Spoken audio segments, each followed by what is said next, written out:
자, 이제 썸머 랠리가 이어질까 이런 궁금증도 커지는데 장이 좋으니까요. 일단 이번에 연준에서 리포트가 나와서 같이 정리 좀 해보겠습니다. 뭐냐면 연준에서 페드에서 3개월마다 미국 가계자산 추이를 발표하거든요. 그걸 제가 봤는데 아니 가계 자산이 꺾이기는커녕 순자산이 2분기 연속 증가했습니다. 그것도 1년 최고치 돌파로 엄청나게 강하게 회복을 했어요. 그래서 이러면은 진짜 침체자의 침자도 이제 못 건네는 상황이 오거든요. 왜냐면 순자산이 줄어드는 게 아니고 늘어나고 있습니다. 그러니까 제가 집에 쌓아놓은 캐시나 자산이 늘어나고 있는데 침체가 온다고 말하기 참 어려워진 상황이 되는 거죠. 여기 보시면은 딱 1년 전에 2022년 1분기에 미국 가계 순자산이 고점을 찍고 2분기 내려가다가 지금 작년 말부터 딱 주식 반등하던 시기죠. 22년 4Q 겨울부터 오르기 시작하더니 이번에 또 2분기 연속 반등입니다. 엄청 강력합니다. 지금 순자산 전고점까지도 얼마 안 남았습니다. 이 분위기로 증시 계속 오르면은 다음 분기에 순자산 전고점 돌파할 것 같습니다. 지금 미국이 금리를 0.25에서 5.25까지 올리고 막 긴축한다 그러고 유동성 흡수한다 그랬는데 지금 순자산, 미국 가계 순자산이 전고점을 넘는 상황이 곧 올 것 같습니다. 엄청 강력합니다.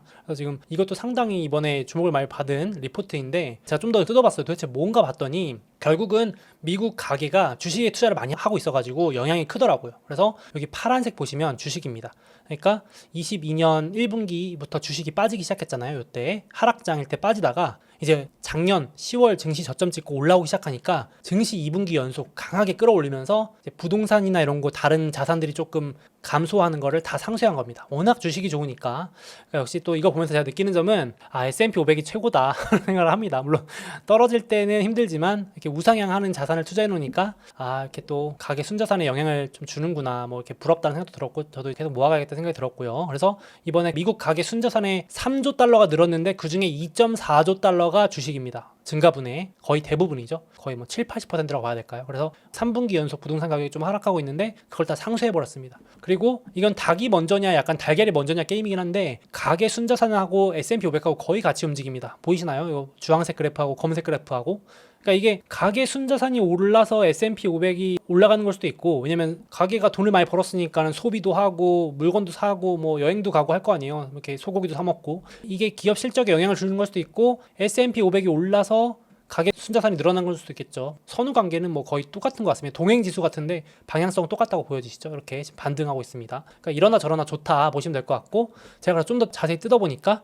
진짜 미국 가계가 자산 배분을 잘 해놨더라고요. 보면 다 그런 건 아니겠지만은 금융자산이 한 7 정도 되고요. 금융자산 안에 주식, 채권, 펀드 다 포함합니다. 주식, 채권, 펀드가 7, 100 중에 7, 그리고 3위 이제 비금융자산, 부동산, 내구재. 자동차, 텔레비전 이런 거 포함인데 덩치 큰 건 부동산이겠죠? 7대 3이더라고요. 진짜 균형 있게 배분을 해놨고 그러니까 이제 주식이 오르는 게 되게 중요하고 연금도 주식에 많이 노출돼 있으시고 S&P 500, 노후 자산도 S&P 500에 영향이 크더라고요. 그래서 뭐 이렇게 미국 주식이 우상향했으니 미국 가계 자산도 우상향했을 수밖에 없겠구나 싶기도 했습니다. 그래서 참 이렇게 자산 배분 되면 참 좋겠다 싶긴 한데 쉽진 않겠죠. 그래서 이번에 어쨌든 미국 증시와 채권 둘 다 올해 반등을 했잖아요. 그래서 순자산 증가를 주도했다. 이렇게 보시면 되겠습니다.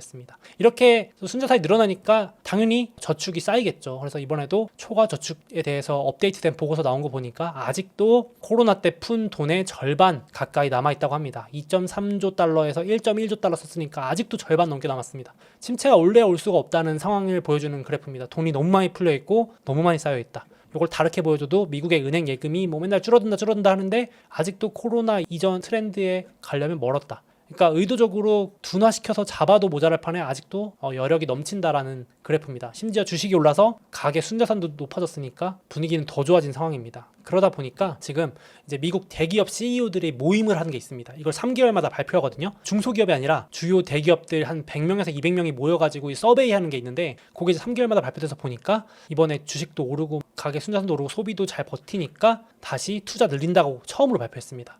그러니까 여기 보시면 기업들의 투자, 결국 투자를 하면은 고용도 생기고 경기가 활성화되는 거잖아요. 이 기업들의 투자가 상당히 중요하고 선행지표 역할을 하는데 꺾이다가 다시 반등, 처음 반등입니다. 이게 설문조사 이후로 향후 6개월 투자를 확대하겠다라는 응답이 처음으로 바닥을 찍고 올라가기 시작했습니다. 그러니까 지금 이 비즈니스 라운드 테이블이라는 모임인데 이게 의장이 경제 둔화는 계속된 걸 알고 있지만 생각보다 우리가 겁먹었던 만큼 급격한 침체나 위축은 없을 거라고 판단했기 때문에 이렇게 반등하는 것 같다라고 응답을 했습니다. 지금 분위기가 상당히 긍정적으로 좀 바뀌고 있는 거는 느껴집니다. 이러다가 예상 못 못한 악재가 올 수 있겠지만 현재 분위기는 긍정적으로 많이 분위기가 바뀌고 있다 보시면 될 것 같아요. 실제로 제가 그래서 궁금해서 찾아보니까 미국의 반도체 밀어주기 정책 엄청 쓰잖아요. 그래서 메이드 인 아메리카라 그래서 보니까 효과가 본격화되는 모습이더라고요. 올해도 1분기 기준 보니까 반도체 하면 원탑이 뭐 대만, 한국 이런 쪽인데 이제 미국이 반도체 제조 공장을 싹 흡수해 가니까 이제 반도체 공장 투자 증가율 1위가 처음으로 미국이 차지했습니다. 전년 대비 증가율입니다. 절대 금액은 아직도 뭐 한국, 대만, 중국이 1, 2, 3등인데 이 증가율, 그러니까 전년 대비 많이 늘어났다는 얘기겠죠. 투자를 많이 하니까 1위. 그러니까 지금 미국으로 다 반도체 공장들이 뚝딱뚝딱 지으러 가는 거죠. 장비도 글로 다 팔고, 그리고 대만도 많이 늘렸고, 한국은 증가율이 좀 상대적으로 작은 모습. 그러니까 미국이 엄청 투자 많이 하는 것 같고요. 반도체. 그래서 세계 1위 차지했고, 지금 제조업, 반도체만 하는 게 아니라 제조업, 막 인플레 감축법이니 반도체법이니 뭐 인프라법이니 다 때려박아주잖아요. 사실 거의 뭐 미국 몰아주기법이잖아요. 그게. 그래서 지금 전 세계에서 해외 유입 투자액 비중이 1위 미국으로 24.9%, 중국이 14.1인데 격차가 더 벌어지고 있답니다.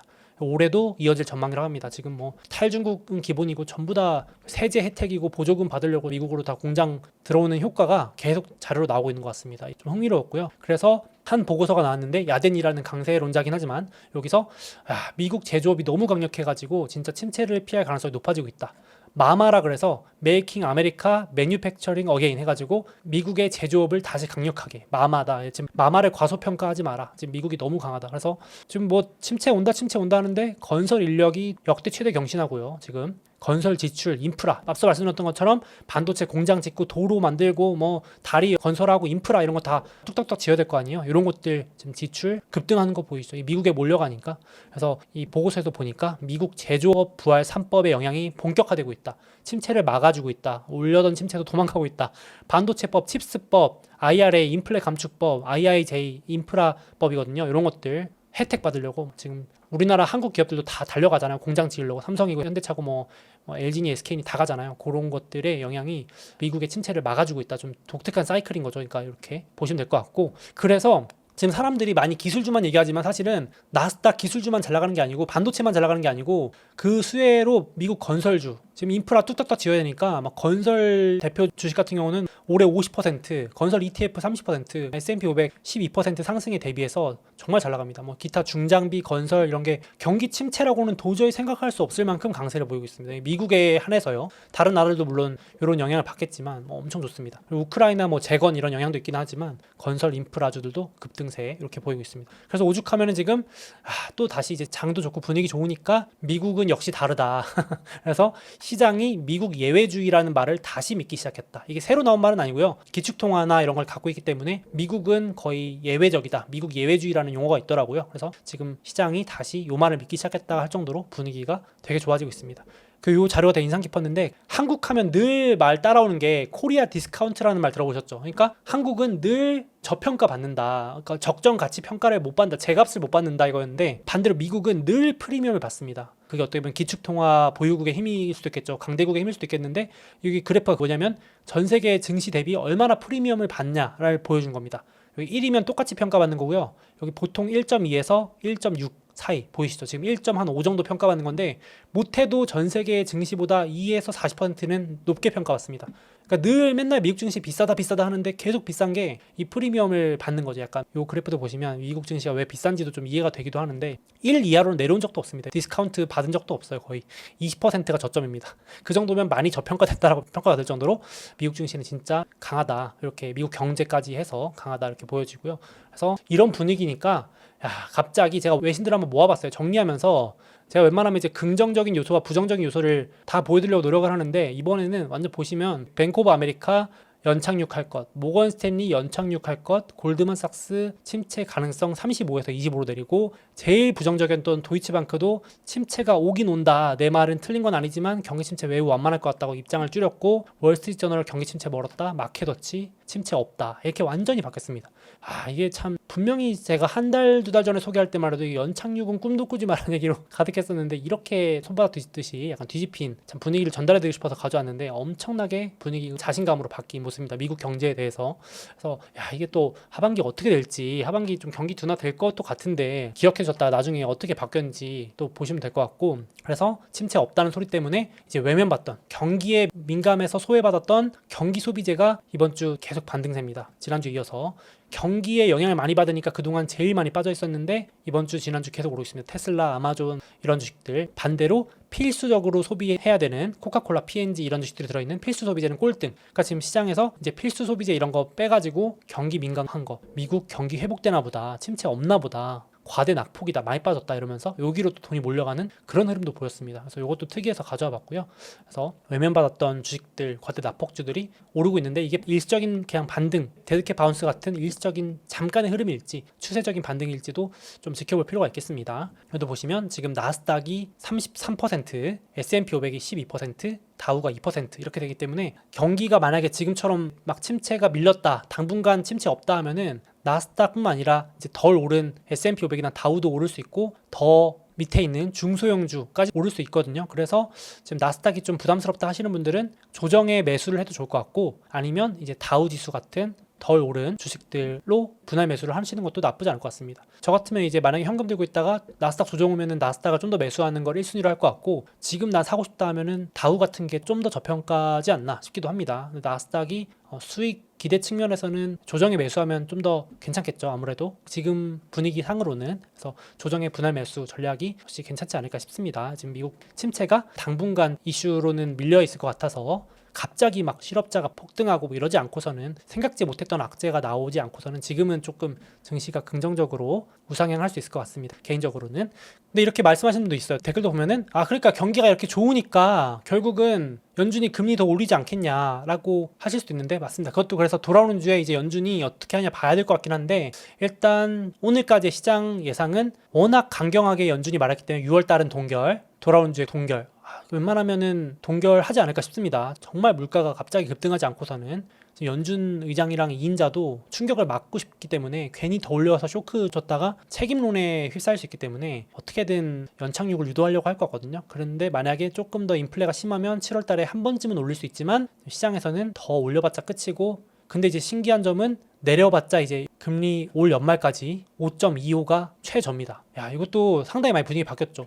올 연말까지 금리가 5.25입니다, 여러분. 5도 아니고 4도 아니고요. 5.25. 그러니까 안 내린다에 거의 베팅하고 있는 거예요. 이제 못 내린다. 경기 너무 좋으니까. 제가 앞서 소개해드린 것처럼 미국 제조업 부활에다가 반도체 경기 호조에다가 침체 초과 저축 많고 증시도 오르고 하니까 이렇게 분위기가 바뀌었습니다. 그래서 이 분위기면은 적어도 올해 하반기까지는 큰 충격이 없다라도 해석이 되니까, 정말 생각 못한 숨어있던 발밑에 있던 어떤 요소가 튀어나오지 않고서는 지금 분위기로는 큰 충격보다는 조정의 매수가 낫지 않을까 싶습니다. 그래서 강세론자 제레미 시겔도 여름 랠리를 위한, 썸머 랠리를 위한 완벽한 조건이 갖춰지는 중이다. 그래서 연말까지는 모르겠고 적어도 올해 6월, 7월 부근까지는 골디락스 장세 또 기대해 볼 수도 있을 것 같습니다. 지금 분위기로는. 물론 지금 또 호주나 캐나다 이런 국가들이 금리 멈췄다가 다시 올렸죠. 그래서 이번 주에 주목을 받았기도 했는데, 호주는 4월에 동결하고 5, 6월 연속 인상, 인플레가 너무 세가지고 물가가 계속으로 경기 세니까 캐나다도 1월부터 동결했다가 계속 건너뛰다가 6월에 깜짝 인상했습니다. 참고로 캐나다 중앙은행이 금리 올릴 거라고 베팅한 확률이 20% 미만이었는데 올렸어요.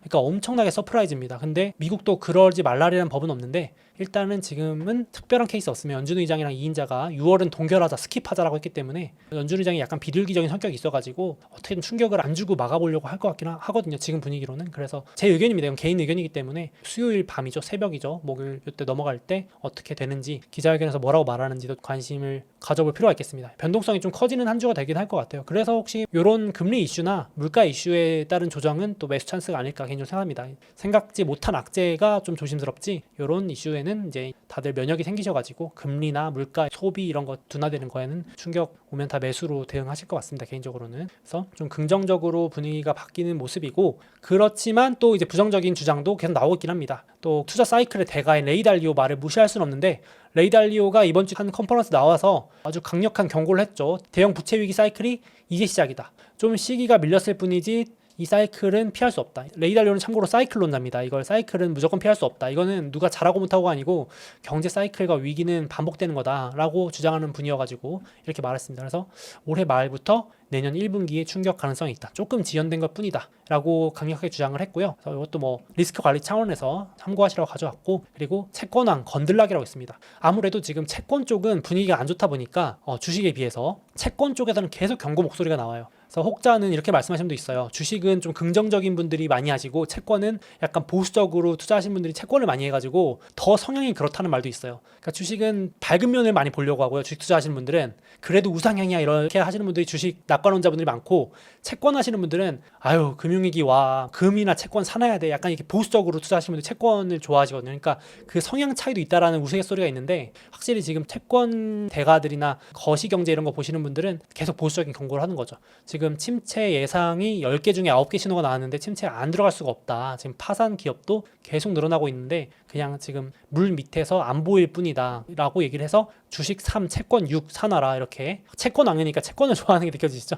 지금은 위기가 끝난 다음에 주식을 늘려라 라고 얘기를 하는데 이것도 참고하시면 될 것 같습니다.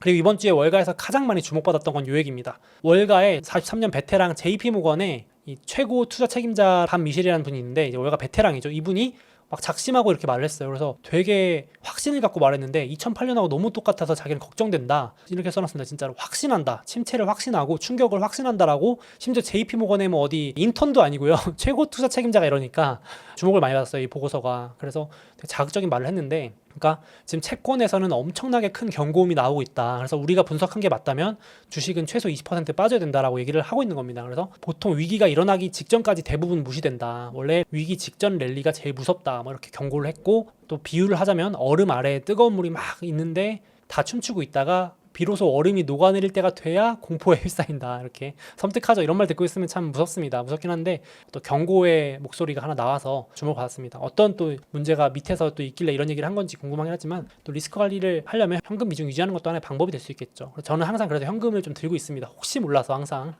욕심내다가 당한 적이 많아가지고 그래서 현금을 조금 들고 있는 것도 괜찮습니다. 달러 현금입니다. 달러 현금.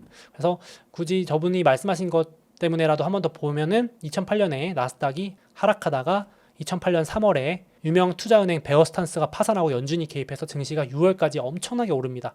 근데 이제 저분은 지금도 비슷하다. 3월 달에 지역은행이 연속 파산했고 6월 달까지 랠리했는데 너무 느낌이 비슷하다. 그래서 뭐 하나 또 터질 수 있다라고 얘기를 하는데 뭔지는 안 알려줬습니다. 뭔지는 모르겠죠. 근데 뭔지 또 터지면은 조정이 올 수 있다라는 얘기를 하는 것 같습니다. 근데 뭐 요거는 약간 2008년 뭐 이런 거는 너무 극단적인 위기론이니까 이런 것까지는 아닐 것 같고, 단기 조정 정도 핑계가 뭔가 올 수도 있을 것 같긴 합니다. 과열된 부분이 좀 있으니까. 그래서 앞선 영상에서 말씀드렸지만은 지금 유일하게 비관론 펼치는 몇 안 되는 분들이 남아 있는데, 올 여름 썸머 랠리를 방해하는 유일한 요인이 유동성 이슈다. 연준이 지금 긴축을 계속 해나가면서 여기 보시면 지역은행 이후에 연준이 돈 풀었던 거, 일시적으로 풀었던 거 다 다시 걷었습니다. 지역은행 위기가 사그라들었기 때문에 이게 연준이 돈 푼 흐름이거든요. 연준 자산 돈 풀다가 긴축한다고 줄였다가 올해 3월 달에 지역은행이 위기가 터지면서 그거 막겠다고 돈 풀었었잖아요. 지금 다시 줄이고 있습니다. 다시 걷어들였습니다. 그러니까 지금 시장이 이런 거 무시하고 그냥 들어 올리고 있다. 그래서 요거 연준이 긴축 계속하면은 한번 조정 핑계가 될 수 있다라고 얘기를 하는 겁니다. 그래서 개인적으로는 리스크 관리는 좀 하면서 지금 당장의 어떤 걱정했던 침체 신호는 좀 보이지 않고 있기 때문에 분할 매수로 조정에 대응하는 게 낫지 않을까 싶고, 믿음이 가는 우량주나 시장지수 분할 매수가 최고인 것 같습니다. 단기 노이즈에는 너무 흔들리지 않는 것도 하나의 방법이 될 것 같습니다. 추가로 요즘 자녀에게 매달 용돈 대신 주식을 사주고 싶다고 말씀해 주시는 구독자분들이 많은데요. 마침 이번에 적립식으로 주식을 사모을 수 있는 좋은 서비스가 나와서 잠깐 소개해 드리려고 합니다. 바로 주식 자동 매수 서비스인데요. 보시는 그림처럼 해외 주식뿐만 아니라 국내 주식 그리고 해외 ETF까지 모두 선택이 가능합니다. 예를 들어서 한국에서는 삼성전자, 해외에서는 애플, 해외 ETF에서는 나스닥 지수, 이런 조합으로 자동 매수되게끔 설정이 가능합니다. 그래서 방금 간단히 소개해드린 이 서비스는 미래에셋증권의 M스탁 어플의 주식 적립 탭에서 확인하실 수 있습니다. 자녀분께 좋은 투자 습관 만들어주고 싶다 하시는 구독자분들께 특히 도움이 될 수 있을 것 같습니다.